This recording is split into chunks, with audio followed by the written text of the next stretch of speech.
भाई साहब ले नंबर वो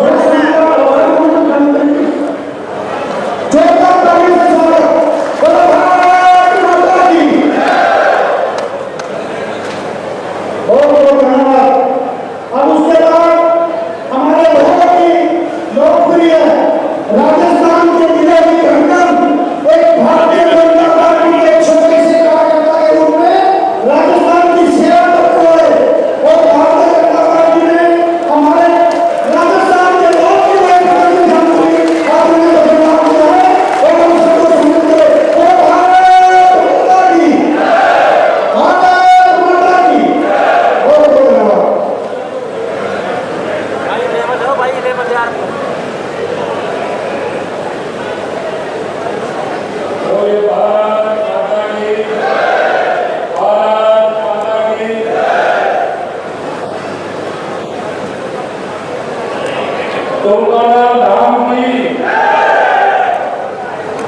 चौकाना धाम की श्याम बाबा की और खाटू वाले श्याम की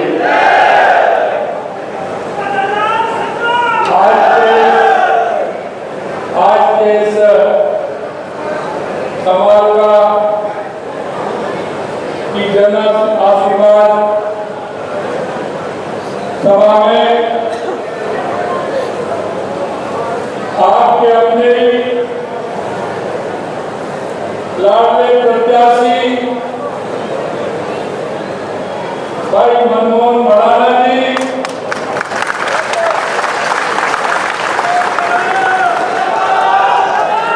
पार्टी के अध्यक्ष भाई श्रीमती कामदा करदम जी पूर्व सांसद राज्यसभा, श्री राम गोपाल जी अध्यक्ष विश्वकर्मा बोर्ड राजस्थान, श्री राजेंद्र हल्दाना जी संयोजक, श्री कृष्ण छोकर जी प्रभारी, राधे श्याम जी गोयल मंडल अध्यक्ष, शिव कुमार जी सरपंच बाबाली मंडल अध्यक्ष, श्री मंजीत कुमार जी मंडल अध्यक्ष, श्री सुभाष त्यागी जी मंडल के अध्यक्ष, श्री कुलदीप जी मंडल अध्यक्ष, श्री सतीश गौतम जी प्रदेश अध्यक्ष सर्व ब्राह्मण महासभा हरियाणा, श्री अशोक बसवा जी चेयरमैन नगरपालिका समाजा, श्रीमती योगी शर्मा जी, नरेश बेनीवाल जी, सुभाष जी। सबसे बड़ी बात यह है, मैं आप सभी को बहुत बहुत धन्यवाद देना चाहता हूं कि आप चौकाना धाम जैसे पवित्र स्थान यह है और मैं आपको बताना चाहता हूं कि मैं भी खाटू श्याम बाबा के हाथ से आता हूं। इसलिए खाटू श्याम बाबा की मेहरबानी से, क्योंकि मनमोहन भी तो वही है, अरे मनमोहन भी तो उन्हीं का नाम है दूसरा। आपके एक ऐसे प्रत्याशी जिनको कि आपके बीच में काम करने की तमन्ना है, उनके मन में अपने क्षेत्र के प्रति जिस भाव को लेकर के वो आए हैं और चुनाव करना चाहते हैं, ऐसे भाई मेरे मनमोहन भड़ाना जी, मैं समाजवाद पानीपत की पावन धरती को मैं नमन करता हूँ। ये पानीपत ऐतिहासिक नगर है जिसे हम कहते हैं कुरुक्षेत्र। तो इस क्षेत्र में आपको सभी को पता है एक ऐसा क्षेत्र जहाँ पांडवों द्वारा बसाया गया था, इसका अतीत अत्यंत गौरवशाली है, वर्तमान में उज्जवल है। इतिहास में पानीपत के 3 महासंग्रामों की यह रणस्थली रहा है। मैं आपसे कहना चाहता हूँ मेरे भाइयों बहनों, हमारी संस्कृति के लिए, हमारी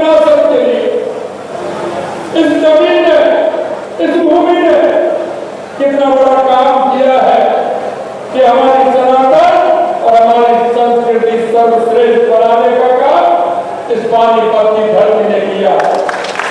आपने इस पावन जगह में आने का सौभाग्यशाली समझता हूँ और मैं चाहता हूँ कि इस पावन धरती को जो ऐतिहासिक यहाँ के लोगों का योगदान रहा है, यहाँ के हमारे पूर्वजों का जो योगदान रहा है, वो आपके सामने है। मैं आपका पड़ोसी राज्य के होने के मुख्यमंत्री होने के नाते हम सबका कर्तव्य बनता है कि हम सब मिलकर के हमारे हरियाणा को आगे बढ़ाने का काम करें, हमारे राजस्थान को बढ़ाने का काम करें और हमारे देश को विकसित बनाने का काम हम सबको मिलकर के करना है।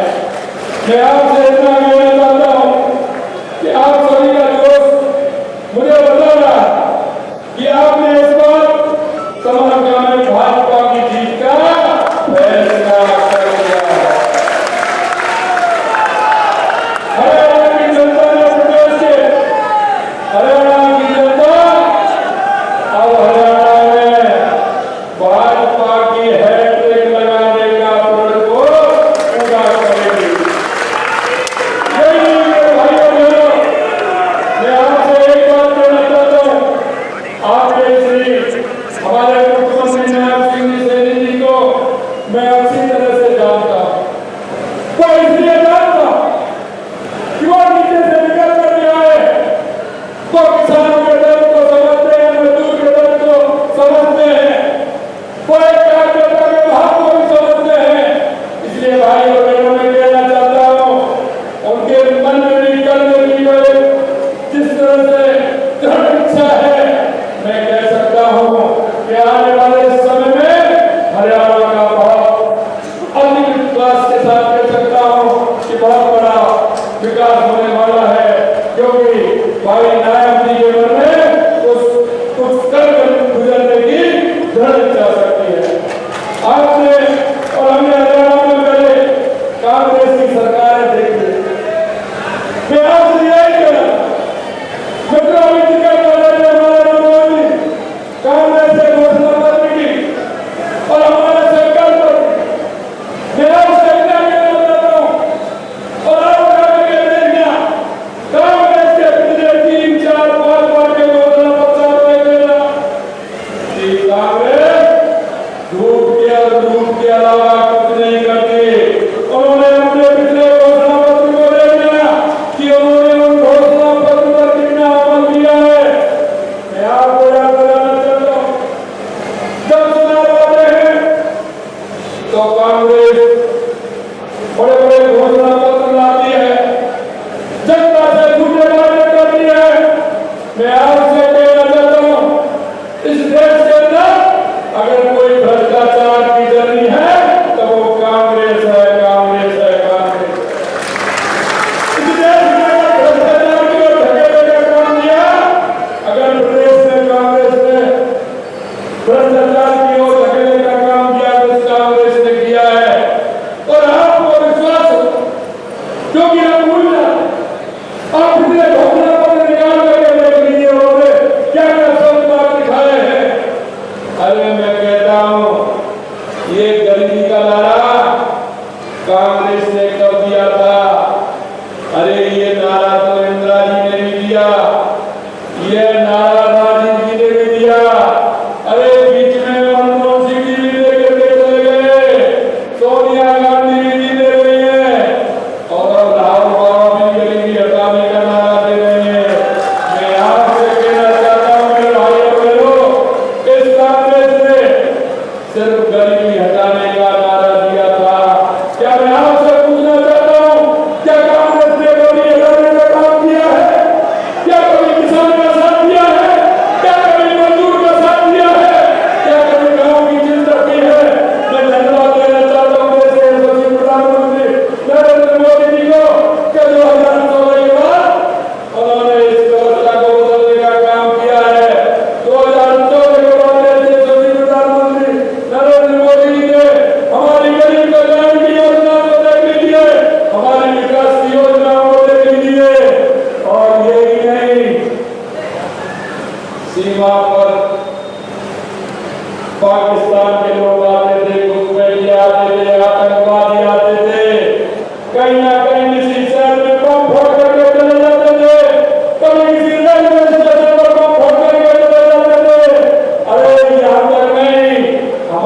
जवानों के सिर काट करके ले जाते थे, लेकिन अब किसी की हिम्मत होती है क्या?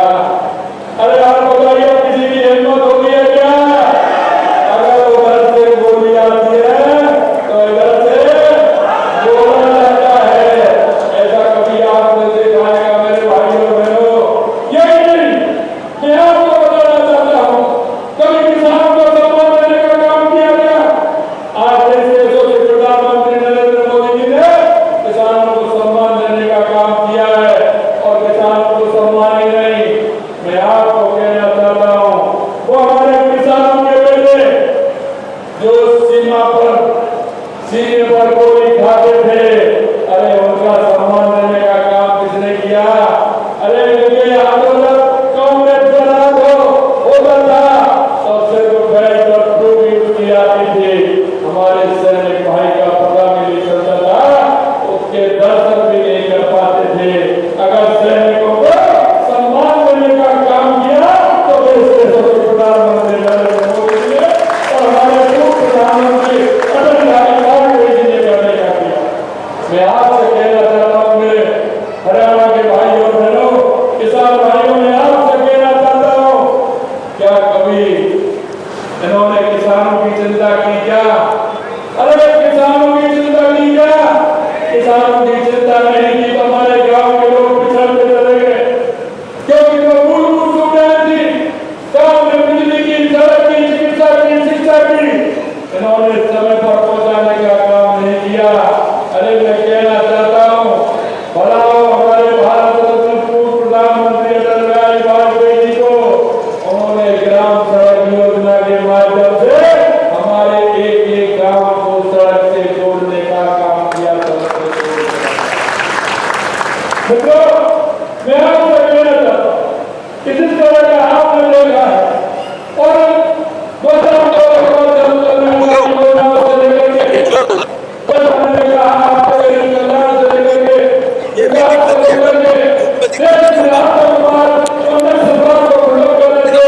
और देश में भारत का सम्मान और स्वाभिमान बढ़ाने से लेकर के यह देश के सबसे प्रधानमंत्री नरेंद्र मोदी जी के नेतृत्व में हुआ है। मैं आपसे कहना चाहता हूँ, क्या हमारे भाजपा की सरकार थी 9 महीने पहले राजस्थान में कांग्रेस की सरकार थी, अरे आपका तो एमएसपी पर खरीदा जा रहा था, और राजस्थान में कांग्रेस की सरकार थी, हमारे किसान भाई और हम मिलकर के आंदोलन कर रहे थे, क्योंकि वो बाजरा हरियाणा में भी खरीदा जा रहा था, उत्तर प्रदेश में खरीदा जा रहा था, गुजरात के अंदर खरीदा जा रहा था, मध्य प्रदेश के अंदर खरीदा जा रहा था, क्योंकि वह भाजपा की सरकार थी। राजस्थान में कांग्रेस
कभी आपने देखा राजस्थान के अंदर 19 में से 70 पेपर लीक हुए, लेकिन हमने कहा हमने राजस्थान की जनता से हमारे चैनल पर बताया और बात हमने ये किया था कि जिन्होंने किसानों के